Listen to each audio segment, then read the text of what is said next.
Hello, welcome to Sport Unlocked, coming to you from the Winter Olympics in Milan.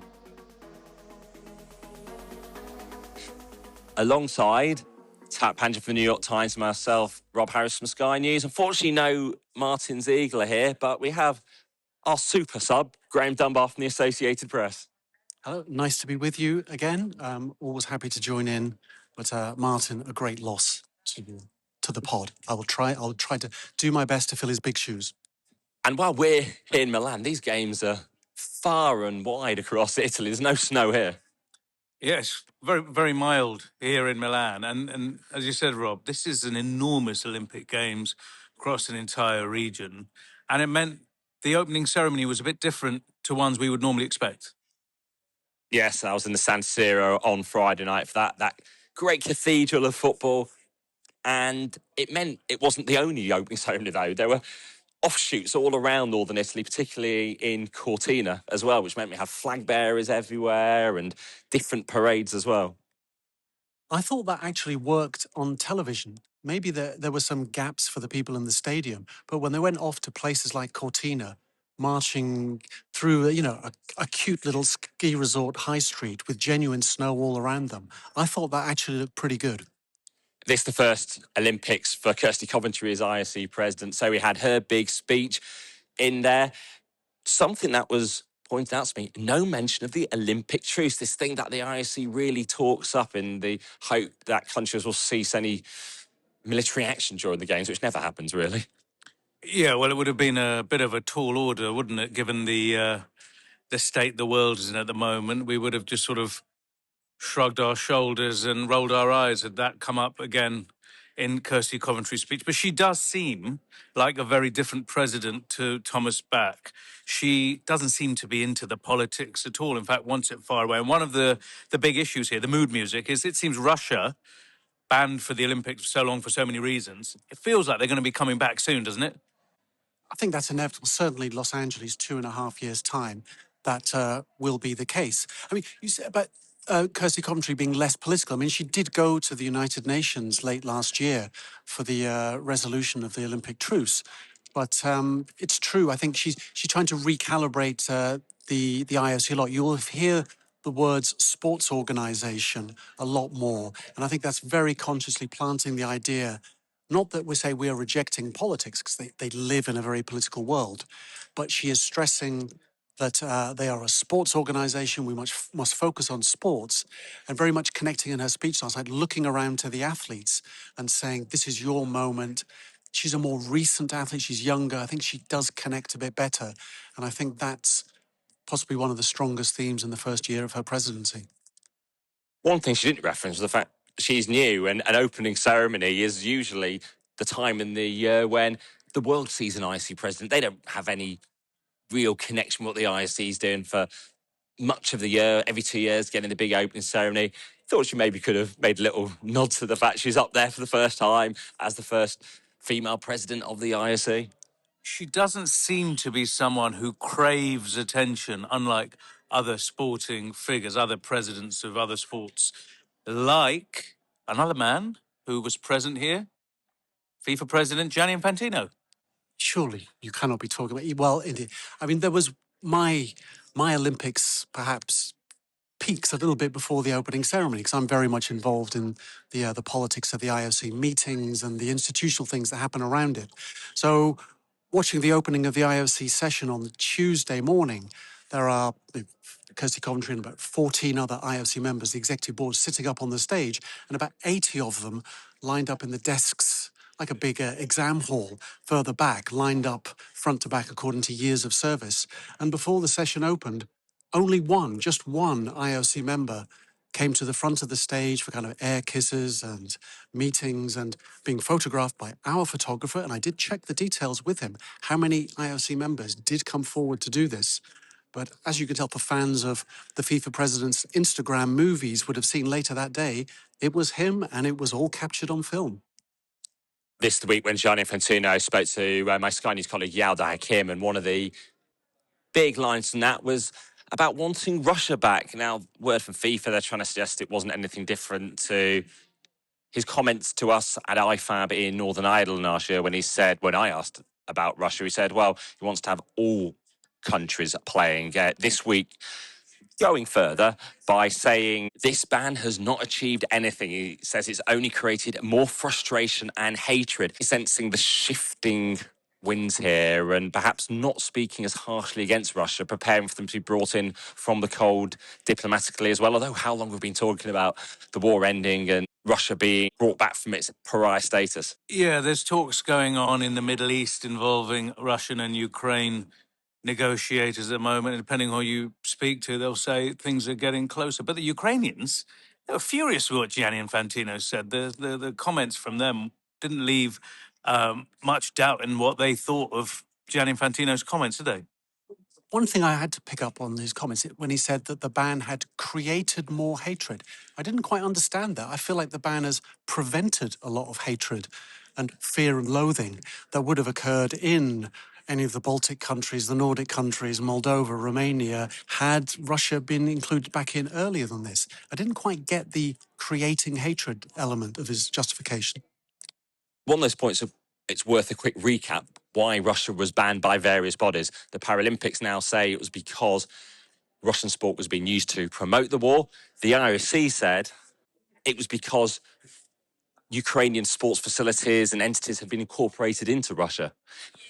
It was a bureaucratic technicality in the end, is the legal reason they could use to get remember the Russian Olympic Committee out of formal recognition. And FIFA, as we know from the Court of Arbitration for Sport, made the point that there was an integrity issue because European countries were refusing to play Russia, refusing to host their matches. Now, if you'd put this probably to a completely open vote around the world where you felt you could say what you wanted, probably many countries in FIFA would not have cared about banning Russia at all. It's a very European thing, but FIFA and UEFA were going on with the political mood in Europe at the time, and the full-scale invasion began in February 2022. So this was a position advanced by Gianni Infantino and FIFA, but we haven't really heard him talking against Russia since those early days of the war, really. It's just been something that has rolled over as a ban. He hasn't, of course. We all remember when we were in Moscow for the 2018 World Cup, Infantino's first World Cup, and he also received a highly prestigious medal from Vladimir Putin, which I don't think he's returned. He still has that, and I'm sure once the dust is settled, he'll be back in good graces, perhaps. There's two levels to, I think, to Gianni Infantino aligning FIFA with bringing Russia back in. One level is it shows to the rest of the world that going to war, your country being involved in a war, should not necessarily lead to you being excluded from international football. But the other is it's very easy for FIFA to say, oh, Russia should come back in. Russian teams will only play in FIFA competitions if they qualify through European competitions. This is really an issue for UEFA and safely organising European Championship qualifying groups and games at all age levels and senior levels, and women's football as well. And him saying that about Russia, it's not an immediate FIFA problem. There's not enough time to get them into Women's World Cup qualifying, which begins in March. And then we're on to Men's World Cup qualifying for 2030, which will be in 2029. So we're 3 years away from this. So it's actually quite expedient of him to say that because it's not FIFA's immediate issue trying to bring them back. Yes, there are the youth tournaments as well, but they've already said they want to get Russian teams into youth competitions again. Interestingly, this is the week when we heard Manchester City manager Pep Guardiola talking about geopolitical issues as well. And it's probably stirred this whole discussion about how you maintain a consistency of position, which is the thing that FIFA and UEFA faced about why do you ban Russia? Why do you not ban other countries? Then we have Pep Guardiola speaking in Barcelona and then deciding to discuss it with media at Manchester City about him appearing at this pro-Palestinian event in Barcelona. Now, we rarely hear football managers showing solidarity with humanitarian causes publicly. So that's something that sets him apart. But is it unfair then for him to face questions about consistency, about, well, why he's speaking up on their cause but not others, and particularly ones close to the ownership? No, he's allowed to speak about what he likes And I guess the media are free to ask what they want to ask as well. But he comes. But I've got, how many times would we think we'd want to ask a football manager about this, but would be stopped by the press officer? Well, I think that was the point I was going to make. You know, he part of his declaration this week, he was like, "Look, I'm surprised no one's asked me about this before," which is a really strange thing to say. And he suggested the media had self-censored themselves not to ask. Yeah, we've been craving to speak to him about these issues. Rob, you've raised this in the past, I believe, haven't you?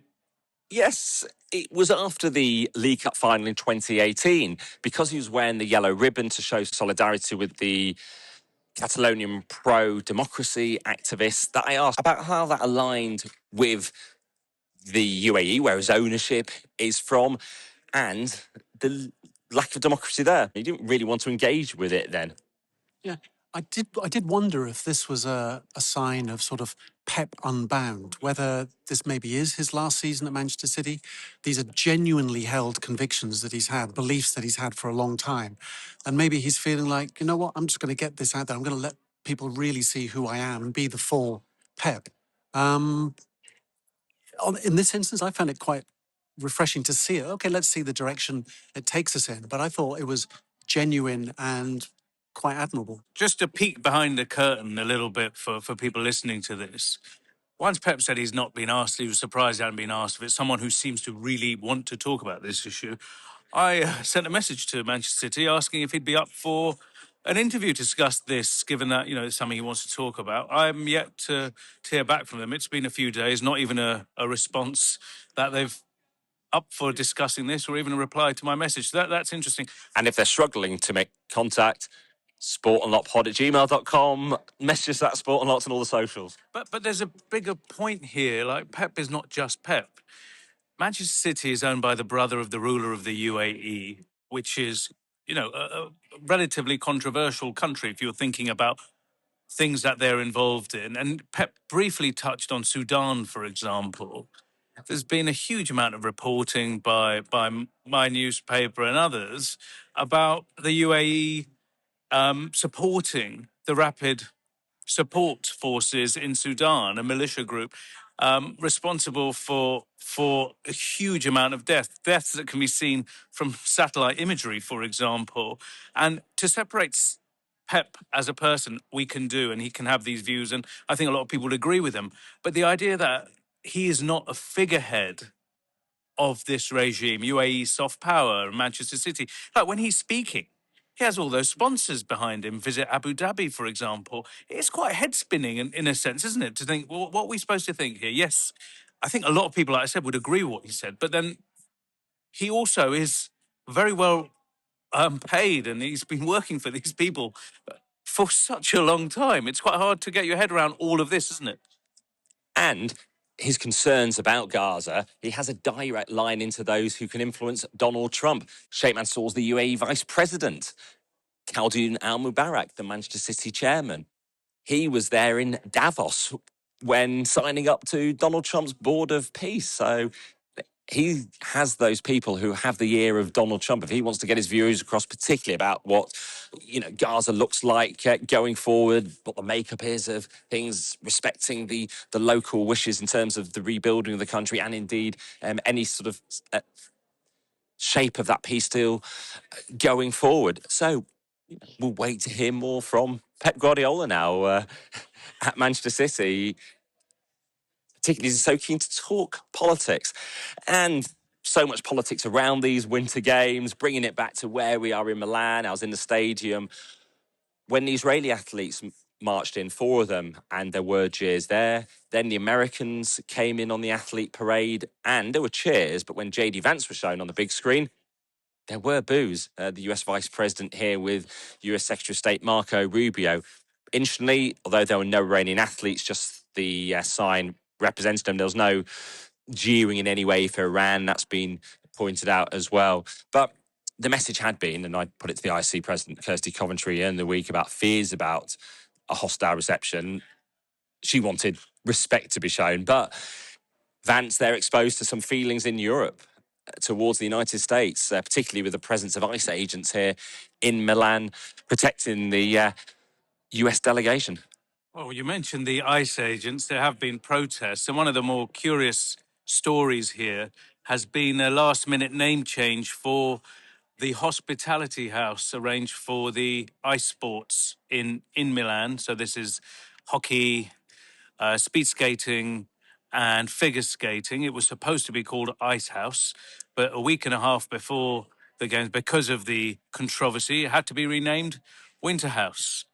So many controversies around these games, and as all the IOC members are starting to arrive here, the US Department of Justice published millions more documents from the Epstein files, and within them, Olympic connections, with a focus particularly on, around here, the LA 2028 chief, Casey Wasserman, who isn't himself accused of any wrongdoing in connection with Epstein's crimes, but named in there. Why is there a focus on him in terms of questions about his future going forward?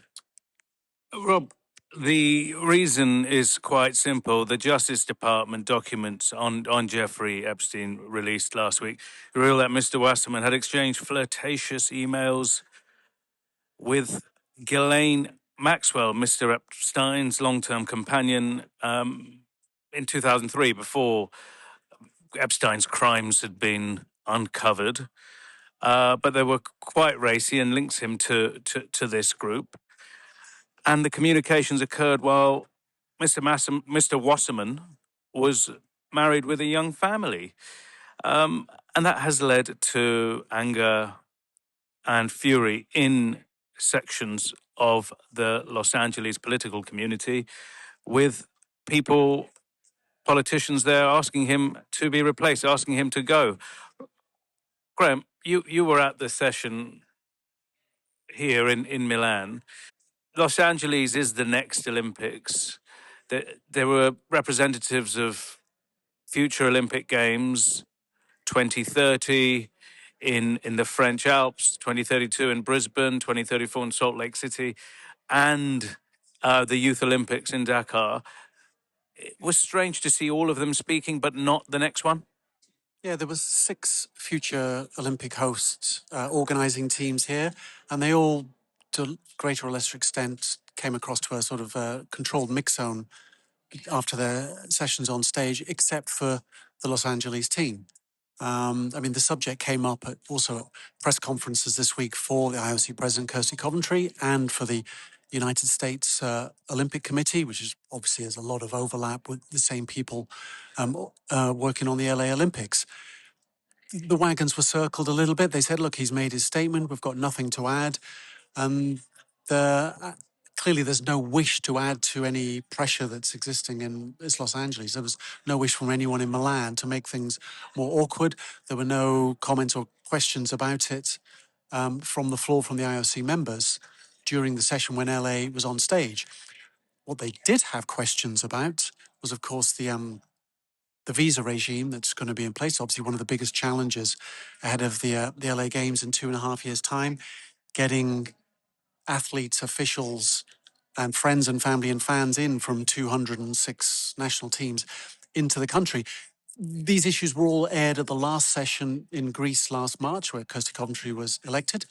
This time, similar questions, but coming from the African women amongst the IOC memberships, which I thought was really quite impressive. Dagmawit Germe Burhain from Ethiopia, Aisha Garad Ali from Djibouti, and after the session I spoke with Lydia Niskera from Burundi, and all, there's a coherent picture emerging of genuine concern that as long as the US government is promising exemptions for athletes and participants, how does this extend to the fans and the families and friends? Similar issues we talk about with the FIFA World Cup this summer.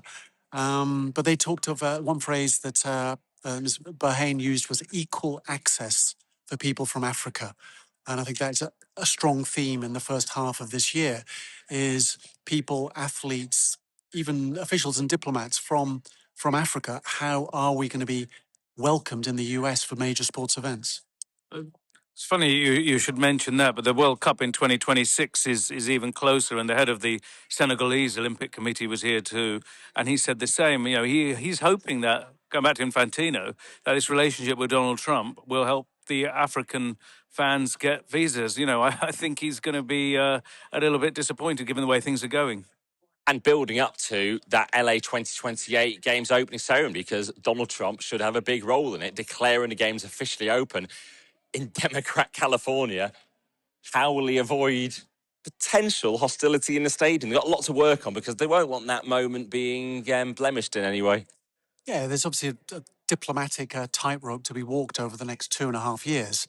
But we're sitting here in Milan on Saturday, and I think all people within Olympic circles would say they've had a really good week, a constructive week, building some solid foundations with a visit by Vice President J.D. Vance, who, in private conversations you have with people, there seems to be a genuine good feeling and warmth, a lot of good constructive work done while he's been here. He seemed to have enjoyed himself, and I think everyone's had a good week. JD Vance went to the President's dinner on Thursday night here. Now, we can't do an Olympics pod without talking about the story that took hold at these games, Crotchgate, how we all ended up talking about penises and enlarging them in ski jumpers. This is now the story behind the story, just how it ended up becoming a headline. There was a report in the German newspaper, Bild, a few weeks ago, making unsubstantiated allegations were ski jumpers injecting hyaluronic acid into their genitals to make them larger, to then require a larger ski suit, which would give a greater surface area, which would give them a greater aerodynamic advantages to fly through the air. Now, this story was pretty dormant until a few journalists, our colleagues from the papers in Britain, asked about it in the World Anti-Doping Agency press conference. They engaged with the question. They gave an answer. They didn't just dismiss it. So that's why it became headlines. And it was creative from our paper colleagues. I mean, this story didn't come out of nowhere. I mean, I hesitate to say I'm kind of one of the journalistic experts on crotch areas of ski jumper suits, but I mean, this was a genuine story that started March last year about the Norwegian team manipulating their suits to add kind of fabric weights and whatever to their suits. Officials were resigned and banned. Athletes were stood down for. This was a genuine story. It was part of the narrative of ski jumping coming into these games. But then, seemingly out of nowhere, came a new level of athletes manipulating body parts and not suits, which, yeah, I don't think any of us saw coming. And it's still not clear there is any substance to this story whatsoever. Well, the one substance which we question, has it been injected or not? So that's that acid. I want to mention a substance, and that's bullshit. This story is complete nonsense, and it really is, because No one harmed? that's No one's been named? Yeah, it feels like one of those transfer rumours if you follow football. No one named, no one harmed. And, you know, if, as Rob said, the WADA president gave a reply that said, you know, they found it all really funny, didn't they? Because it's like, you know, people trying to make their penis bigger. That, do you know what? This is going to be the most read story of the entire games, and probably the last games as well, even though it is not true. But it meant WADA weren't getting headlines about any of their own conduct and their own investigations, and if they've fallen short against any athletes, any countries in recent years. That's a great point. We live in this world, right, where there is so much noise. And if you want to have a distraction, you want to say to someone, hey, look over there, not look over here. What's better than a fake enlarged penis to distract people with? And it wasn't even the invention of WADA. It just fell at them without planning it. We did not discuss anything to do with genitalia with our next guest, the IOC's former marketing chief, Michael Payne, who, before we got to Milan, and Mark was still part of the conversation, we spoke to Michael Payne about all things Olympics and even a bit of FIFA as well. Joining us now is Michael Payne, who's got a book out, Fast Tracks and Dark Deals. So hopefully you're going to spill some of the secrets of the behind-the-scenes world for us. Great to be with you, and I am ready to be interrogated. And as you say, some of the the secrets, or as I've referred to in the title of my book, the dark deals. What is the future of the Winter Olympics? It's big, obviously, in the United States, winning loads of medals in Norway, China, Germany as well. But is it worth countries investing in Winter Olympic programs when a few countries just run away with it? And the games might not really have a sort of touch point in some countries. Well, obviously, they're not as big a reach as the Summer Games, but you look at the TV audience numbers across the Northern Hemisphere, they're very strong. You look at the growth of nations. My first Winter Olympic Games was Sarajevo 1984. I think since then, the number of nations competing is increased by about 80%. The TV viewing has increased considerably.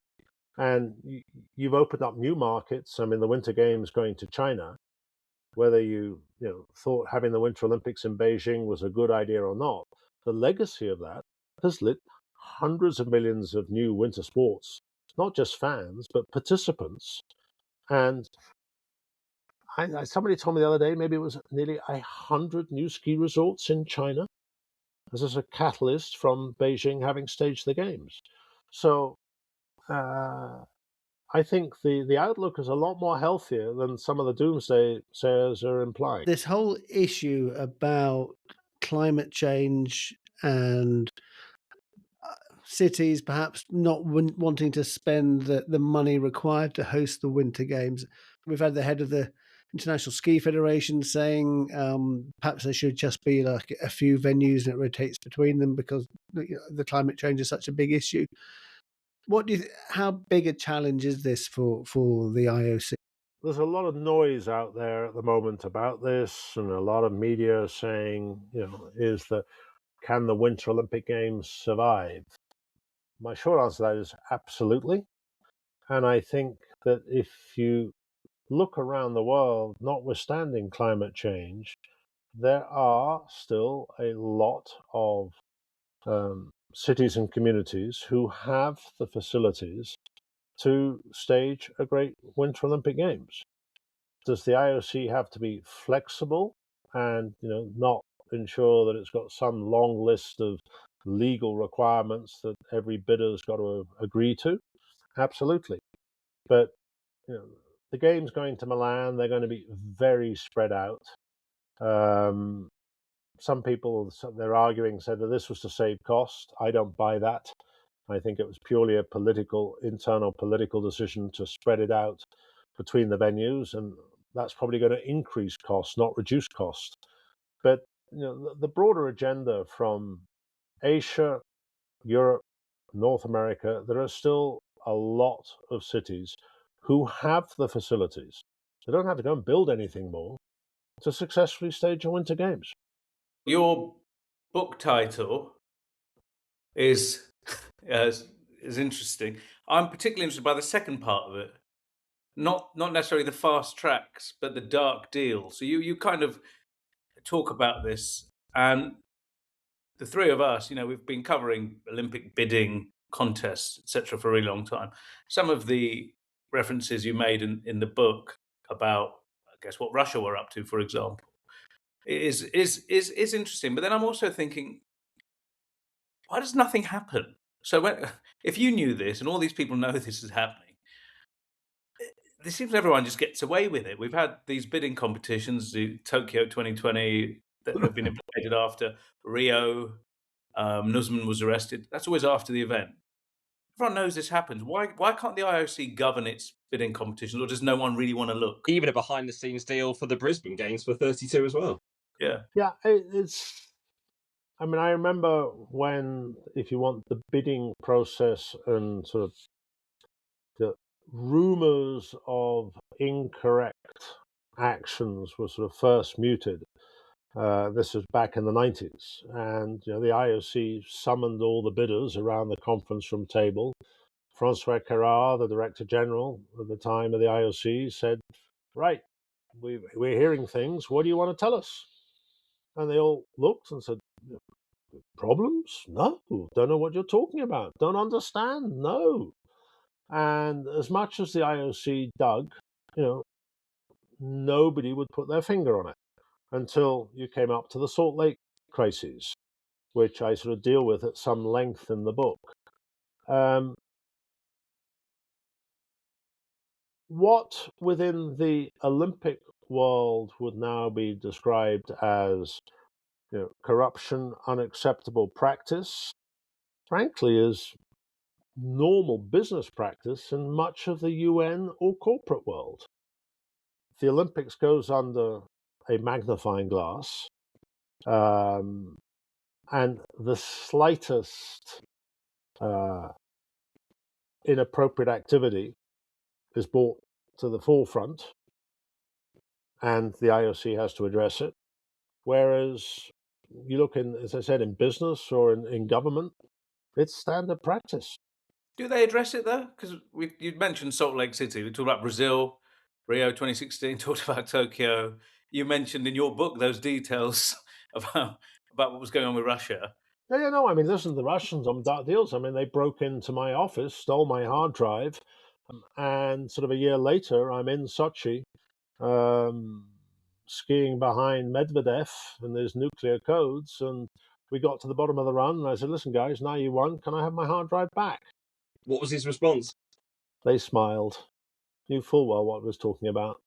If people want to get round it, they're always going to find a way. Look into your house, you said. Would that not call to the ethics committee and say, "Hi, Pacaret, I think the Russians have broken into my office here"? She wouldn't have believed me. Obviously, it's difficult to get beyond reasonable doubt evidence, but obviously you mentioned it in your book. I mean, how do you actually feel? I mean, when you feel when you're being burgled by people you're sort of competing against. I mean, that must have a sort of visceral feeling of anger or frustration. Maybe I've been around too long. I mean, started out, in the middle of sort of the Cold War and watched the sort of tricks, balances, and everything of how Sam Ranch effectively double-crossed North Korea into getting the Soviets and China on board in the Olympics. So, some of it, I think, maybe comes with the territory. On the other hand, when you see the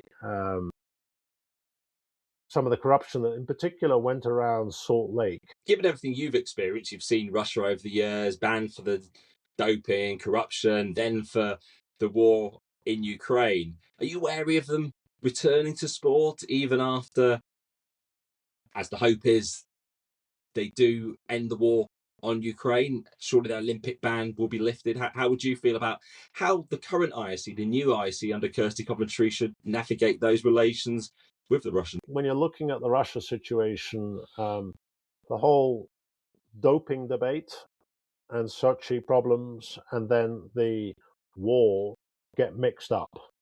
And if I would go back on the doping to begin with, I make the point in the book, I advocated that, the Russian state, having been caught completely red-handed, the IOC should have fined Russia $1 billion and have taken that money and created a real investment fund into fighting doping. It's not $1 million here or there or a slap on the wrist. And the idea, and I presented it to the IOC, and Bach said to me, I wish he'd presented it a couple of weeks previously because there might have been something could have done about it. But the idea came from Formula One when McLaren was caught cheating and they were fined $100 million.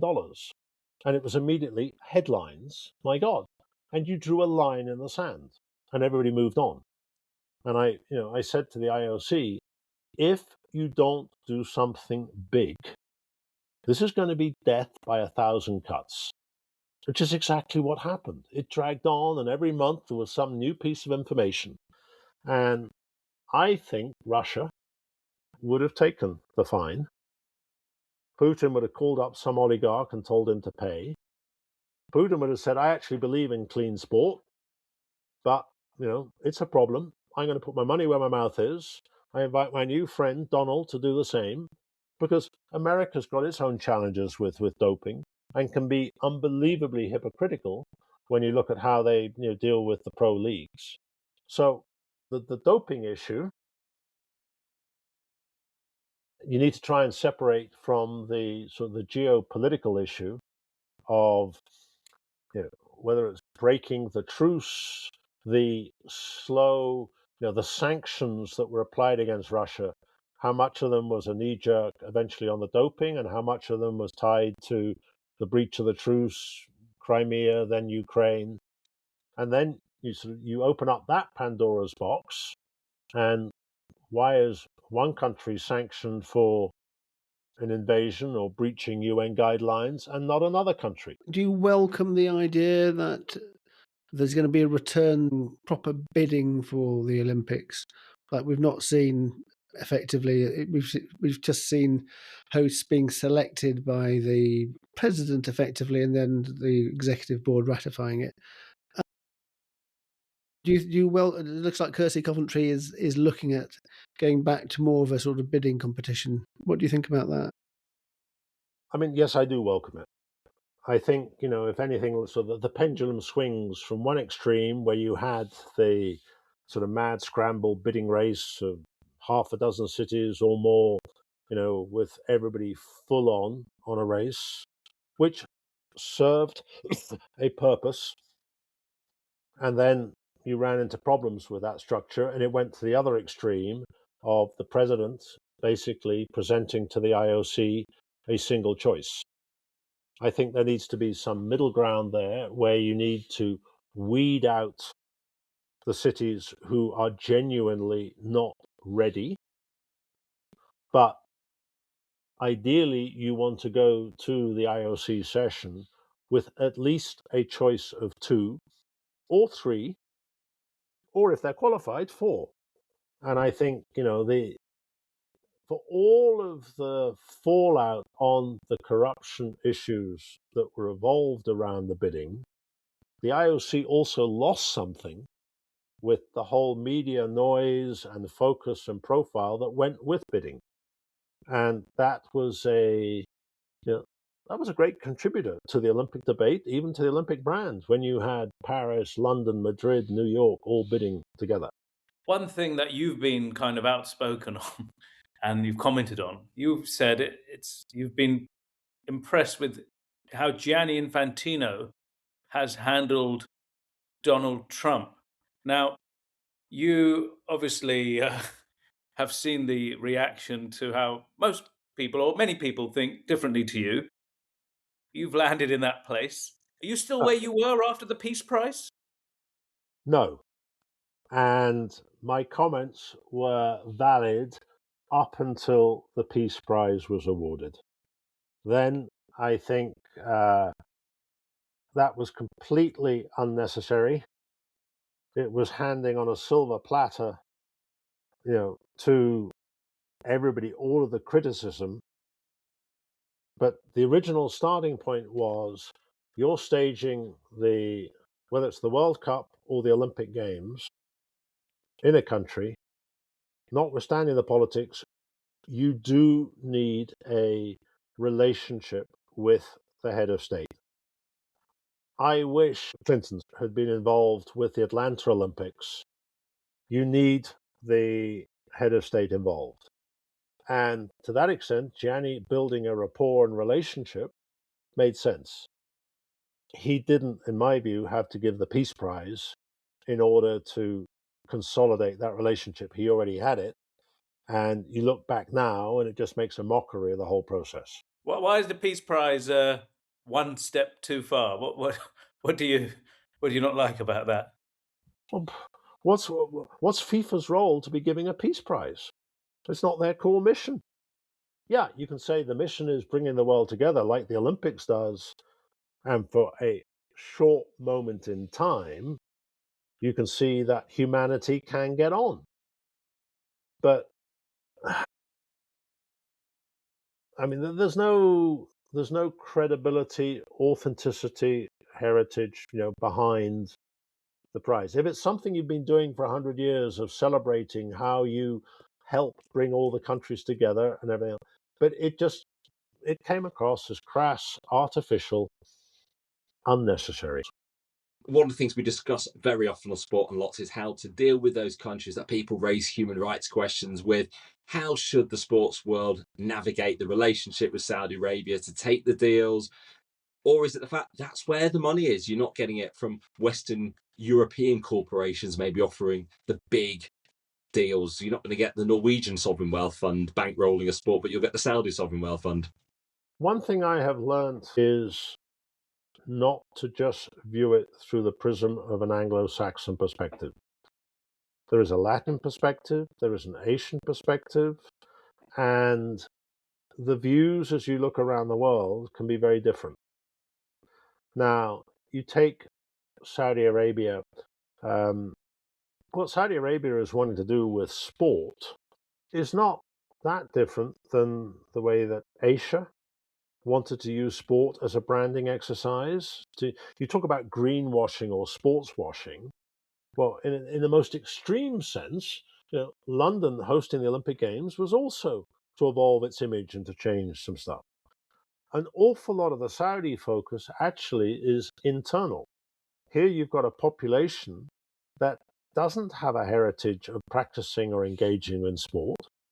And you've got the leadership of the country saying, we would like the population to start being more active, to wean them off their sugar kick and everything.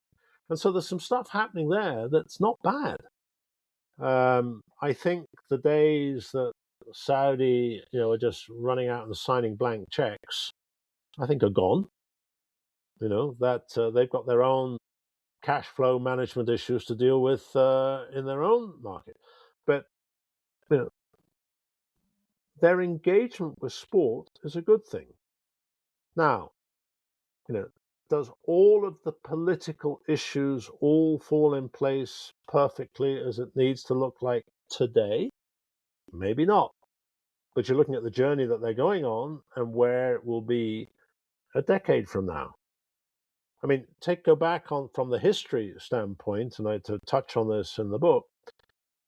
Jesse Owens of the 1936 Olympics, he was actually acknowledged and greeted by Hitler. He went home. He couldn't even go on the same bus as the white. You had a level of racism in America, which was extreme. So you look at the journey, you look at the evolution. No simple answer here. It's not black and white. Michael, thanks so much for joining us on Sports Unlocked. Great to be with you, and I hope you've enjoyed the book and some of the stories. So that's Michael Payne, former IC marketing chief, now chair of World Volleyball. As we bring an end to this week's episode of Sport Unlocked, coming to you from the Winter Olympics. Graham, great to have you. It's good. It's my 5th Winter Olympics. It's potentially the most normal of them all. It might just be about sport for the next 2 weeks. Let's see. That's a bold prediction. Arrivederci, everyone. Arrivederci. Thank you, everyone, for listening. Goodbye for now.